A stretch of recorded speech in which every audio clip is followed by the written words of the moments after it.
Hi, everybody. My name is John DePietro. And I'm Bob Zagami with the Camper Report Show. And on today's Camper Report Show, we are going to hear about one of America's most popular RV groups, and they are our friends at Escapees. Great. I've got a great interview with Randy Murray from Pete's RV, and we're going to take a look at service from the service manager's perspective. There's a lot of RVs out there. There's a lot of people who need service. We're going to try to set the stage so it's a good experience both for the consumers and the dealers and the mobile techs. And we've got all the news of the week. And where do we get our news from, Bob? Rick Kessler at RV Business and Ben Quiggle at Woodall's Campground Magazine. The best in the business. Yep. All of that. All that, plus much more right here. Where, Mr. Zagami? On the Camper Report Show. Stay with us, everybody. Hey, everybody, welcome back to the Camper Report Show. My name is John DePietro. His name is Bob Zagami. In our news segment today, Bob, we are finding out some very interesting facts. In the last couple of years, our friends at Winnebago have kind of turned themselves from just an RV manufacturer to really an outdoor recreation company. And, because they've got boating and they've got so many other ventures. But the numbers are now starting to show that they're going in the right direction because so many people now are turning to outdoor activities as opposed to, which include camping and RVing. But a lot of these people are doing this because they find that traveling by airline, as you and I well know, it's just not as convenient as it used to be. And you know what? They're doing more things outdoors. What do you know about that? It's very interesting, but it's a sign of the times in terms of our own society. So there's so much pressure on cities and towns and government. We've got rising crime, we got homelessness in the streets. There are a lot of things that put pressure on people in their daily lives. They have to go to work and look at these zones. They get, criminals shooting up people on weekends. It's not a good environment out there.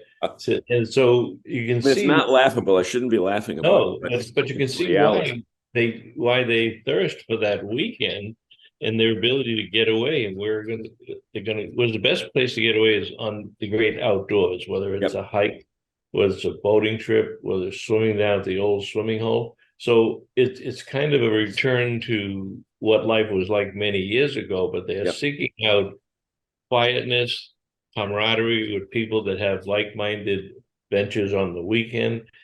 So there's a downside, because of where society is, but we as RVers are not going to fix the ills of society. That's what we have government for. Government gives us the country, and a safe country at that.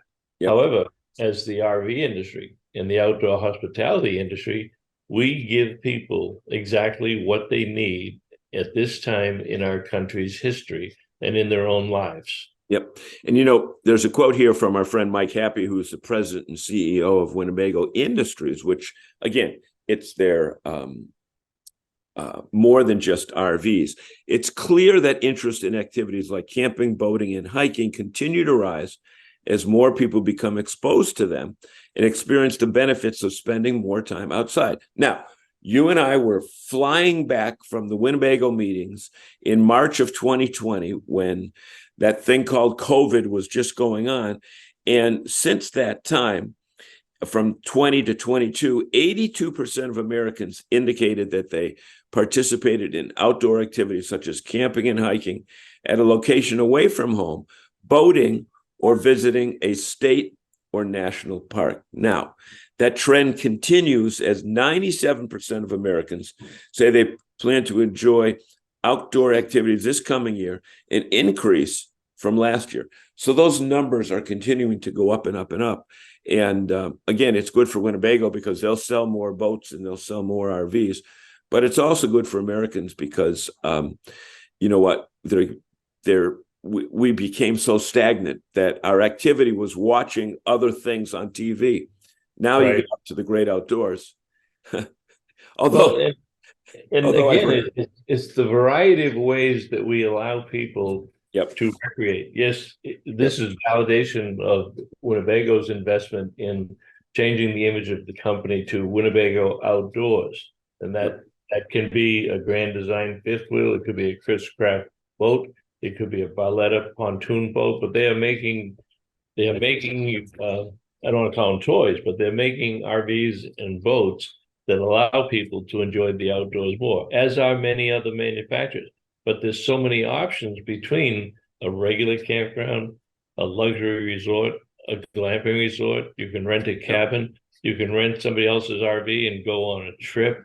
You can go out and boondock because the technology is there. It's just, everything's coming together at one time, that as people are totally frustrated in their personal lives with their schools, their government, their cities and towns, that the free time that they have off, they want to do something different, relaxing, and healthy. And like Mike says, the outdoors is a place to find health and happiness, to create cherished moments with the family and friends. That's what we do as an industry. That's what we do. So we're on top of the mountain. Okay. And we usually have good news here on this show. But you know what? You talked about glamping and camping, and we were up, you're in Maine right there with that Portland headlight right behind you. Okay.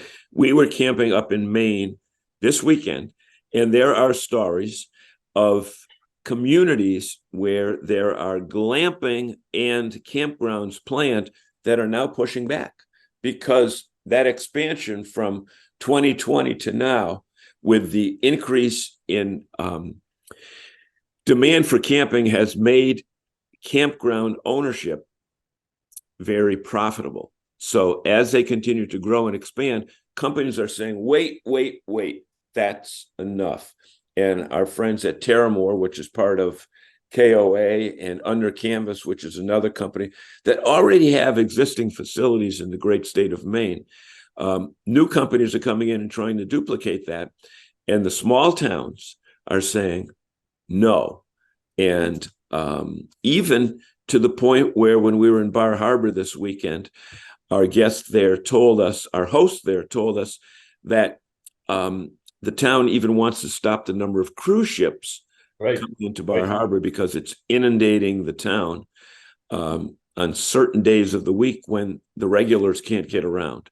So, in fact, I think the day after you were there was 3 cruise ships. Correct. Into Bar Harbor. Yep. And with about 5,000 people. Yeah. And Maine is kind of unique, because you got Southern Maine, which is the real touristy, the New Hampshire coast, the Maine coast, Portland is a major city. They're more like the rest of the urban, the major city environments in the country. Yep. You got mid coast, but then you got the North Country, and in the North Country, that is still rural Maine. So, and Arcadia is up in that area. It's peaceful, it's quiet, it's serene, and a lot of the people up there are rebelling. They are not voting when these people come before the planning board, whether it's 6 glamping tents or 600 RV sites. They're pushing back on it. A lot of the projects have been delayed. And that's the benefit of, town government. That's their town, what people in the town want. So as much as we promote the RV industry and camping and glamping tents, as we said before, all the things that we can do, that doesn't get them excited. That doesn't get the Mainers excited. That's a road to not success by any means. There, right? I know there was one particular project, I forget the town, but the organization that wanted to develop 12 acres of camping on 200 acres of total land, were told that's too dense. So, they were only going to use 12 acres out of 200, and the people pushed back. And the company is reevaluating whether they want to, whether it's a financially beneficial. Well, and the cruise ships are a challenge. And in Portland last year, there was probably, I think, 78 cruise ships. Yep. I mean, it's one of the, you wouldn't think about it that way, but it's one of the busiest ports. Cruise ships in the country. And when they come, there have been days when we've had 3 cruise ships in Portland that carry 10 to 12,000 people. That's right. They show up in the morning, and they take over the entire town of Portland, every restaurant, every tourist attraction, every tour that they can take. It does conflict with the peaceful life up in Maine. Yep. No question. Yep. Maine, the way. What's the sign say? The way life should be. The way life should be. The way life should be. And talking next year's sign is say Maine, the way we want to keep it. Yeah, I know. Maine, stay out. Right. At the borders. But the other topic, because of the growth in the RV industry, the European manufacturers are now wanting to see, they want a little bit of that American money. So our friends at Wingham, Wingamm, I happened to see their unit at the Florida RV show. I think you saw it there as well. It's a 17 foot, like the one behind me, that Winnebago product right behind me, the Navion, is 24 feet. So take 7 feet off that. It looks like a tiny little van, but it is built so well, and they've utilized the space in it amazingly. They are in the process of opening new distribution in the United States, but are doing it with a crowdfunding project. Discuss that, would you? Yeah, it's kind of unique. They are working with a company called Start Engine, which is probably one of the most professional crowdfunding and sourcing of money for other companies. They did raise about $100,000 in the first 12 hours. I'm still out on this one. I love the product. The product will be successful, I think, with or without crowdfunding, but I'm just not sure if RVers want to play in that space. It's going to take a lot of money. They've already got $30 million in orders, written orders where people have put a deposit down. They're going to be using the Tesla model of having showrooms around the country where people can go and look at it and make arrangements to test drive it. And then they are going to be working with some dealers to deliver and prep the units. But I'm not sure that the RVers are going to support it the way that they hope they are. Now they've got the best company to do it with them. One of the fellows from Shark Tank is also doing some crowdfunding of other programs there. But this is a very well established, I think over 30-year-old Italian manufacturing company. Yep. The designs are amazing. The engineering is amazing. So on one hand, I look at it and I say, well, why would they crowdfund when it's going to sell by itself? Their views on YouTube and social media channels are more than the Winnebagos and the Thors and the Forest River, and they don't really have a showroom or a product yet. They're just launching. So it's another option for them, and I don't think they're totally dependent on that that money to be successful. You put that in an RV show like they did the last two Tampa shows, and people swarm with it. I mean, 17 feet is the size of a car. Yeah, the size of a car, and what they can do. So we're going to watch this because I haven't seen anybody else in the RV industry try to do some crowdfunding to supplement it. Now, it may be that people want, and I think the allure for Tony Diamond, who's running the U.S. distribution, we did a couple of interviews with him recently. I think the allure is that people want to be associated with a very successful brand. And in this case, rather than spending many years to build the brand is building itself. So this is a completely different model than what we've seen in the RV industry. And people may want to just, even if it's a small amount of money, they may want to be able to say, look, I helped fund this company. But with $30 million in orders, they just have to figure out where they're going to, they're going to bring them in from Italy, where they're going to have distribution points, who they're going to work with. So, but it's a good crowd attention getter, if you will. Yep. So they're very good at getting attention. They haven't spent any significant dollars on advertising, and yet they have millions and millions of views on every one of their social media channels and YouTube. So they got some secret ingredients there, and it's going to be fun to, watch how this crowdfunding does come along. Great. Yep, that's it. So that's the wrap on our news. And we want to thank our friends at RV Business in Woodalls for providing that content to us, and let you know that you are watching what, Bob? The Camper Report Show. Stay with us, everybody. Mike here from RV Blogger. Don't waste hundreds of dollars on an external GPS for your RV. All you need to do is download the RV Life app right onto your phone. This app is so cool. It has RV GPS built right into it. So you can load all the specific measurements and weights for your RV. It'll give you directions safe for your RV to follow. And by the way, if you have RV Trip Wizard, directions for your trips upload into this GPS automatically. Hey everybody, it's John DePietro here at the Camper Report Show. Welcome back. And this is the segment where we introduce you to some of the cool people in the RV industry, people that actually camp. And we are here with Travis and Melanie Carr, and they are from one of America's foremost RVing, I don't want to say clubs because that's too inclusive and limiting, RV groups called Escapees and Escapers. Welcome to the Camper Report Show, guys. Yeah, thanks for having us. Appreciate it. We're happy to be here and tell a little of our story and what makes us so cool, I guess. Exactly. So why don't you start? Give us a little bit of the history. You don't have to go way back in detail, but you guys have been around for quite some time and have several tens of thousands of members. So it's not like you're the new guys on the block. So tell us a little bit about the history and bring us up to date. Yeah, for sure. We're actually coming up on our 45th anniversary on July 4th. So the club was founded in 1978 by my grandparents, Joe and Kay Peterson. You're third generation. Third generation, yeah. My parents were involved as well. Still are. Still on the board of directors and help us out every day pretty much. But yeah. So yeah, the club really kind of got its roots from, back then, there really wasn't a club that catered to RV enthusiasts and full-time RVers.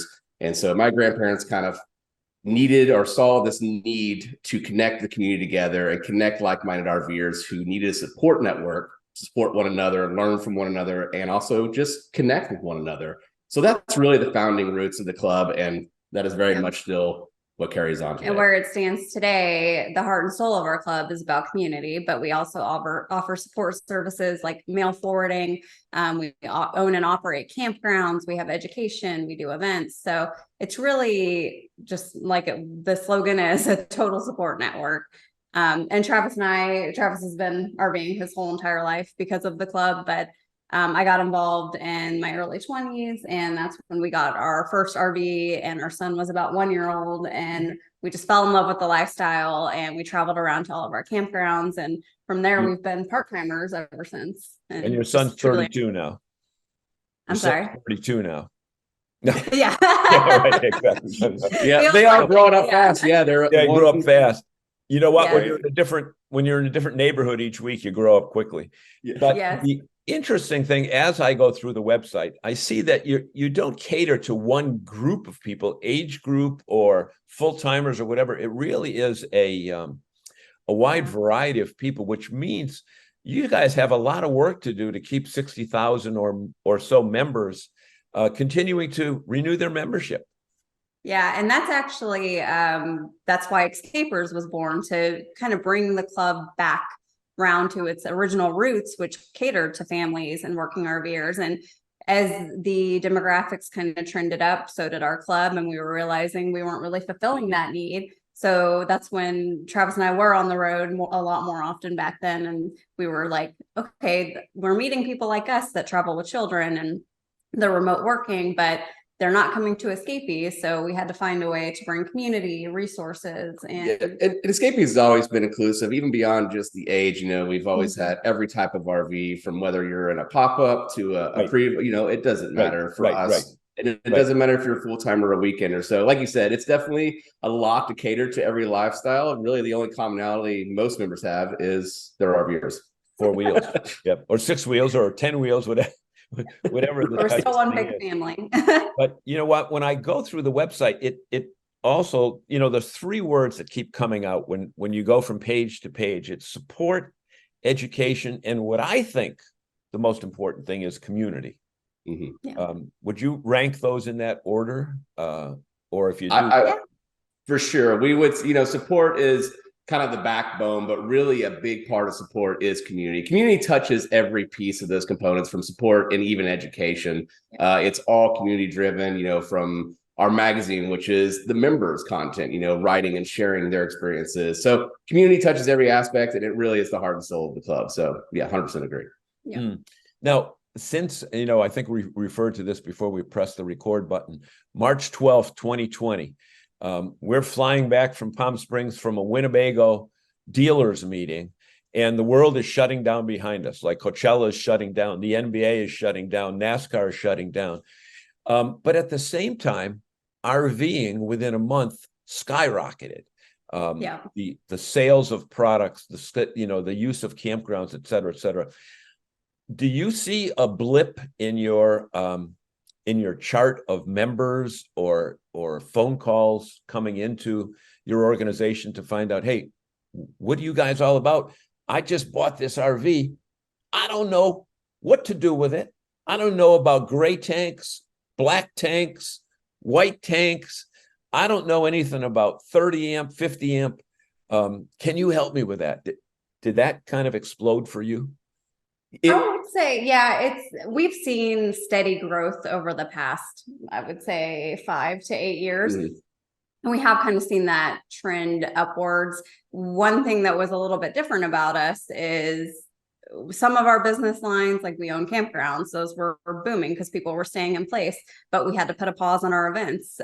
We did see, we have our online education, areas like that. Everything we did virtually went over really well, and we saw a lot of good interest in that. But one thing that kind of sets us apart as a club that we find is a little bit different is we cater to RV enthusiasts. So serious RVers who are extensively traveling. We do have a lot of full-time members in the club, but we're not only for full-timers, but we do see, we get some of those more serious people who are ready to commit fully to the lifestyle and be a real part. But we're definitely seeing participation across the board go up, especially at events and things like that. Now that we're kind of out of that. And I think we're seeing a transition. We're seeing a generational shift as well. So we kind of see some of the, the boomers kind of, generation, the greatest generation, obviously, and the boomers kind of fading out, while you see Gen X just kind of coming in full swing, and millennials as well. So I will say, just kind of on your point, our Escapade event, which is our big annual rally, we are seeing quite the turnout for that one, with a lot of new members who do have those questions, and they're there for the education component to interact with other people who have been doing it for a long time or in the same boat as them. And they need to have those questions answered, like, how do I do this? And how do I succeed long-term on the road?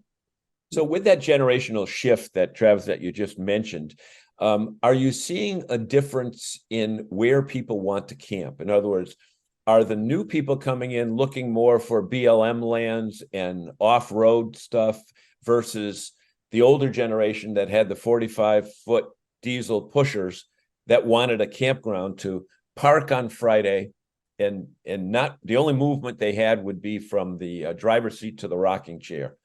Are you seeing a more active group of people that want to hike and hit the road? And for sure, we definitely see the younger generations, more smaller vehicles, vans, a lot of vans, and then just small travel trailers as well. But yes, definitely want free camping, the freedom of their surroundings, not being parked like sardines in a campground.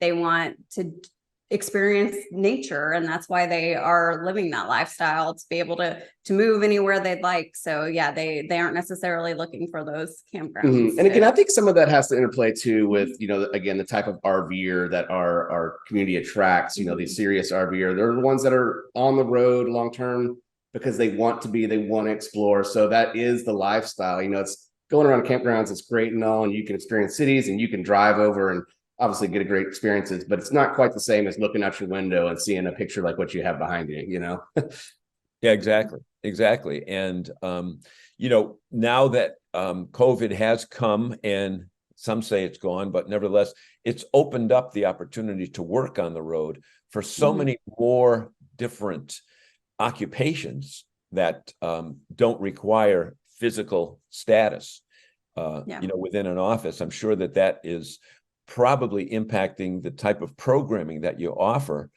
Yeah. for that person that wants that freedom now to continue to hit the road, right?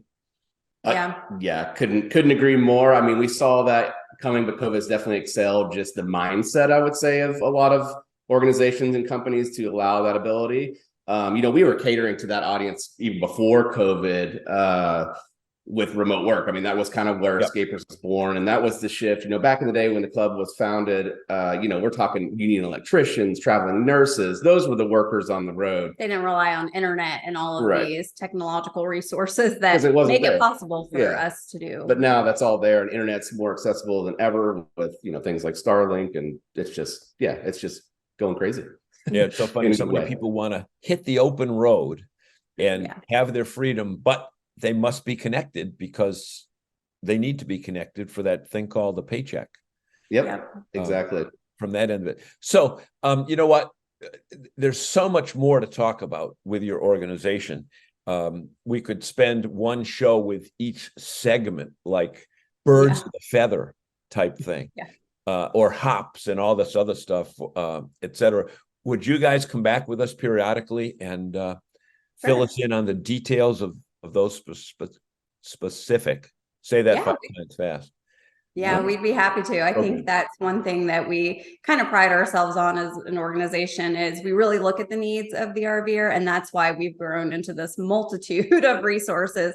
And especially like with our event programs, we've launched several new ones over the past 5 years, and they really cater to the idea that there's something for everyone and everybody's looking for something different, whether it's budget or length or community focus. So we really have all there is a lot. There's absolutely a lot under each one of those categories you said, from support, education, community. They all have a full list of things that go along with each of those. So In the meantime, people can go to, give me the website that people can go to and find out more info. Escapees.com is our main website. And if you're interested in the working age focus, it's escapers.com. With the next. Yeah. Great. So we want to invite you back. We want to thank you so much for taking time from your extremely busy days to speak with us and tell our 1.7 million members of the RV life community about your community. And I'm sure there'll be some synergy where we can work together in the upcoming months. Absolutely. Awesome. Anytime. Just let us know, John. Thanks so Thanks so much, everybody. Thanks for having us. Have a great day.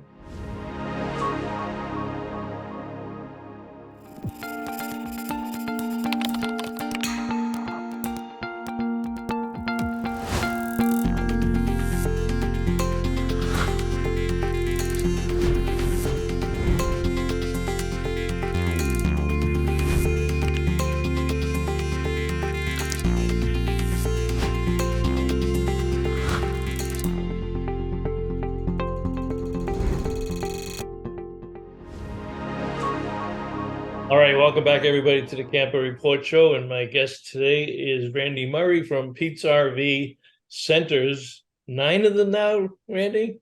Or 11? 9 and working on our 10th in Saco, Maine. All right, I went by that the other day. It's a beautiful lot. You just got to get that cleared and put a bunch of RVs up there and go to town. I can see you're sitting in Portland right now. If that lighthouse behind me says anything, or behind you says anything, right? Right by Portland Headlight.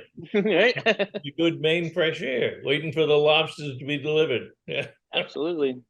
Randy, I wanted you on today because we just came off Memorial Day weekend, and I heard a lot of complaints from consumers about service and people. We understand that there are not enough technicians. We understand that dealerships are busy. But I wonder if, as an industry, we're not enlightening the consumers as to what dealers can and cannot do, when they can and cannot do it, and also the personal responsibility of the consumers themselves in taking care of their RV. How do you address those issues with your consumers, and what are your recommendations? Because we got a national audience, but what are your recommendations when people buy an RV, whether it's the first one or the 10th one? So the climate surely has changed in the years that I've been in the industry. When I first started in the industry, like if you had one slide out, that was a big deal, and you were still buying awnings as options, right? So we know a lot of that has changed. If you don't have 4 or 5 slide outs, you go back and get something bigger, and you probably need a fireplace to go camping. And of course, I'm joking around, but there is so COVID. I as you know me, Bob, we've known each other for a long time. I'm not a guy that makes excuses. I'm not an excuse maker. I hate excuses. I don't take excuses. I like to see what our issues are and try to overcome them, and that's pretty much what I do all day. When COVID came around, it changed the platform. It changed the field per se. A lot more RVs were sold than we normally see in the marketplace, putting out another couple 100,000 RVs into the marketplace that we don't normally see or have to take care of through the warranty processes. So most of the dealer bodies in the country were built on what once was, and now we expanded that very quickly. And I joke about it here. To build a sales guy, I need 6 months. To build a service guy, I need 6 years. So it's very quick to change it on the sales side. And when you've got a bunch of people that now can't, go to Disney World or go on a cruise or get on an airplane even, they're looking for other things to do with their family, which I did the same. I did the exact same thing and put them into the RV industry. So we just ballooned. And right now there is some catch up by the dealers, and it's nationally. It's not Pete's RV. It's not Camping World. It's not some of the other big guys out there. It's everybody is struggling with it a little bit. Labor forces are a little bit different than they once were, so that's slowing us down. Also our industry doesn't do, and we've joked about this before, our industry doesn't do the best job of telling the consumer what is next. A lot of our market base wants to treat it like their car. And again, cars are built by robots with zero tolerances, and RVs are not. RVs are built by hand, and I expect an RV to be in a warranty bay at some point during its life. Where a car nowadays, it's almost a surprise if you've got to bring it in for warranty work other than regular maintenance work. So sometimes getting into those service bays is a little bit cumbersome for the public, and the dealers understand that. Pete's RV is trying to combat that part of it, and I'll get into your questions here in a second. We've hired in-house recruiters. We are making the strides to bring our service departments up in size wise and in skilled technicians as quickly as possible. Again, a tall order, but we are working actively on it. And from what I understand, a lot of the big conglomerates in the industry are doing that because, again, we've seen the need. There is some on the customer too. A lot of the ones that I get involved in as upper management in a service department, it is because a customer wants to do something differently than what the normal flow would be. I.e., you have a problem, call in with a problem, the problem gets noted, pre-authorization is put in with the manufacturer. Manufacturers are the ones that dictate warranty, not the dealers. So we're asking, how would you like us to fix this? And this is what we feel needs to be fixed and how long it will take. What will you give us? And then they tell us what they would like us to do to maintain their warranty that we're working with under. And they give us the allotted time, and we go ahead and try to perform that as well as possible, and get you back out on the road. And that's what every dealer wants. And I can't name a dealer out there, anybody that I work with, whether it be with our establishment or anybody else out there, any friends in the industry, that doesn't want people out there camping. That is our goal. That is definitely what we want to do. And unfortunately, sometimes the dealer body is up against some obstacles that make that challenging. Third-party vendors, shipping, things like that, timelines. So that part is challenging, but I know the industry is working on that. And even the OEMs are working on some things with dealers like us and on their own with trucks on the road, technicians that the OEMs are putting out there that you can meet at rallies, doing training at the dealer level, allowing dealers to send technicians to the OEMs for training. So they're getting trained on the product themselves that they're working on every day by the guys that work on them every day with the resources. One of the most fun things when I have technicians come back from the OEMs when they get training is they get pictures of all the solvents and all the caulkings and all the stuff that they use that they've got next to their toolbox. We need this. All right, tell me where to get it, and we're getting it. If that's what you need, we're going to get it. If it makes us better, that's what we'll do. And that stuff's not often shared with a dealer. So, but I'd like to see. Yeah, I'm sorry. Go ahead. Oh, are we not doing it because of COVID and the number of units that went out? The deliveries were rushed. We probably didn't do the PDIs that we would like. We probably didn't take as much time with them. So how do we get this new, and there are some companies dealing directly with it, but getting more education into the consumers. But how do you handle it at the dealership level? And how do most people do it when they start coming back and saying, well, I forget what you said about the slide room, or I forget how to hook up the propane. That takes time away from the people that are in the bay, takes time away from service writers as they get this stuff. How much of a problem is that now that we're out of COVID? But we got all these people that bought RVs that didn't know what an RV was, didn't know how a dealership works. It's not like an auto dealership, like you say. I'm on the 50th year with my car, and it hasn't been back in the service bay. I'm absolutely amazed at the quality of the automobiles that the United States manufacturers are putting out. But we're never going to be that way for RVs. We build them by hand. There's a lot of different components, a lot of different companies. So how do you handle the consumer aspect when they need more education? So I can't speak for everybody, but YouTube is a great platform in keeping things up to date with YouTube is wonderful. Lots of people will go to YouTube for that information across the board. I mean, YouTube has kind of become the dictionary or the encyclopedias when you and I grew up. YouTube is the video version of that. So you need to find something out how to do it. You do it on YouTube. But we have a very successful YouTube channel. We like to share things there. When the customer calls in, if it's something simple that we can walk them through, and they can take care of quicker than they're hooking it up to their vehicle, and even thinking of bringing it to a dealer, we're going to try to do that with you. If it's a simple part that needs to be trained out, we'll do that as well. We try to educate the customer on the process. We actually have I don't want to say a form. It's more of a procedure that we do at the end of an orientation that kind of gives you the expectations, the service expectations, what's coming and what needs to be forward. Like sometimes when we order like a compartment door, it can take up to 6 weeks to get that part. And that's not something that is in our normal everyday anything else that we do.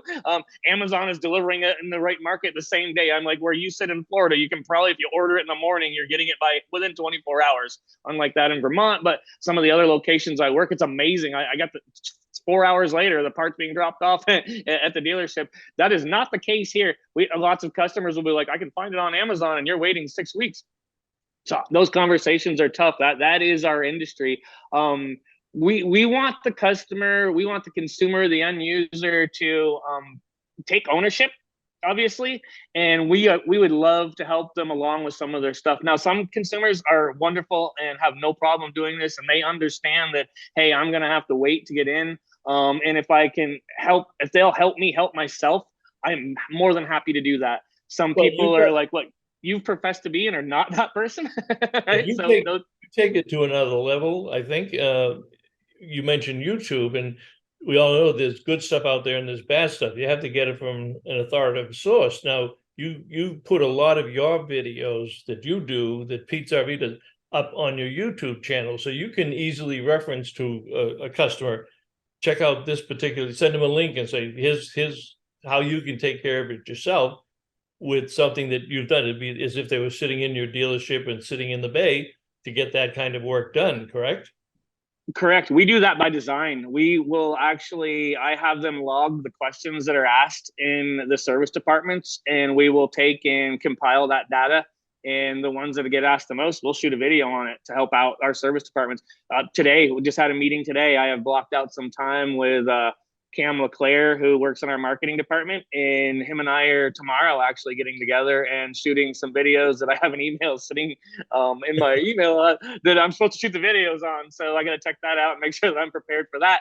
But that is something that we're going to do tomorrow, and that stemmed from our service managers with the questions that are being asked in the service department today, so we can help out with that. And is that the best thing to do? I would love to bring everybody in. I would love to shake everybody's hand. I would love to personally work on everybody's coach if I could.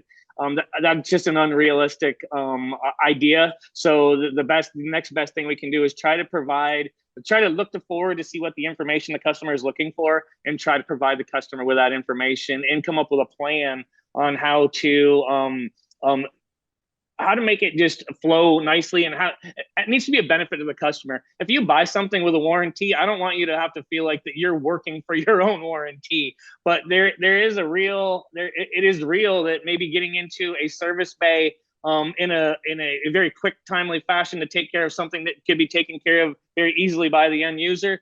Maybe it doesn't need to be brought in, and with less of that, we can take care of the things that do need to be brought in and move them through the service phase a little bit quicker on that. I've also been working with some OEMs on using some third-party road service guys for warranty. A lot of those guys don't like dealing with warranty because it is a lot of paperwork. Yeah. Warranty is it is time consuming. You need smart people. You need to be able to enter the stuff. You need to jump through the hoops that the OEMs put up for us. And they have to do that because of the vendor agreements they make with their vendors. So there's a whole thing that needs to be done, right? Right. And the more RVs you sell, the more warranty repairs are going to come through the shop in addition to your standard customer base. We got a couple of minutes left, Randy. Our guest is Randy Murray, Director of Orientation at Pete's RV Centers. Tell me what's happening with, and the consumers may not know the term, but repair event cycle time. It's a dedicated effort for the industry, and it got off track during COVID, as everything else in our lives did. Yep. We were selling, and we had to get these units out to customers. But from your standpoint, is RECT back on track, and are you seeing meaningful results from some of the data that's being collected? We track it at all locations. Some locations do better than others with it. There's lots of different factors that are attributed to the repair event cycle time. Dealers try to get the things taken care of as quickly as possible. They do. I know lots of dealers out there. I have the guys that I work with in the industry, the dealer, the people that are under our umbrella. Everybody wants to get everybody back there as quickly as possible. So sometimes it's parts, sometimes it's OEMs, sometimes it's the dealer. We don't have enough people to do the amount of work that we have, and sometimes it's the consumer. So there's lots of things that come into play. That's something that we track and watch very closely. Just to kind of keep it within the parameters or the silos that we want to keep it in. So I don't know how many dealers track it. I'll be honest with you, 10 years ago, I couldn't even have told you what it was. Right. But it is something that is something very prevalent now, and it's something that we watch for. Yeah. And it's coming. All right, so we just got past Memorial Day. Camping season is in full swing.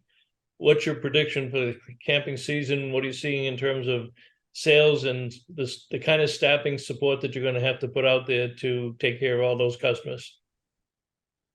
So in the summer, sometimes it's a little easier to get some help because seasonal help is available. The kids are out of school. The assistant that I made reference to that I was working with prior to us going on, she's with me for the summer, and just a great help. So we are utilizing that. We are looking at the local schools, high school levels, for younger kids that are moving up, and once they get out of high school, giving them, or started programs with them in school, having them work through the summer months with us part-time, and then sometimes in the evening during the school year, to get them over and get them into some training program, get up certifications for the technicians there. I think it's going to be a great summer. I think the support is going to be there that is needed once the summer rolls on and things kind of settle a little bit. We're starting to get back to some normalcy in everybody's lives, and think that the things are starting to show up on the grocery shelves a little bit better, and it's starting to kind of go back. And maybe we're not noticing it. Maybe we're just like, well, it's about time. And I think the RV industry is going to be, it's about time. It's going to be back a little bit better than it had been last year. The Memorial Day humps is always a big hump, especially in the New England, the snow belt states, because you do get loaded up a lot because people want to use them for the May to October all they can, and we want them to as well. And then we try to get jam as much work as we can through the cold months, which is not the best time to work on an RV, but to take care of our market base, it is. So I think it's going to be a great year. I think you're going to see the industry as well as the dealers start to play a little bit of catch up, because everybody is working very hard to combat the challenges that have been in front of them. And I think this summer we're going to see it. And the best part is people get to get out there with their families and have some fun and go camping and get out of the house, that they spent all winter on, or the last 2 years for COVID on. So I think there's going to be a lot about that. So I have noticed in visiting our dealers that the parts and accessory stores are full. The shelves are stocked completely.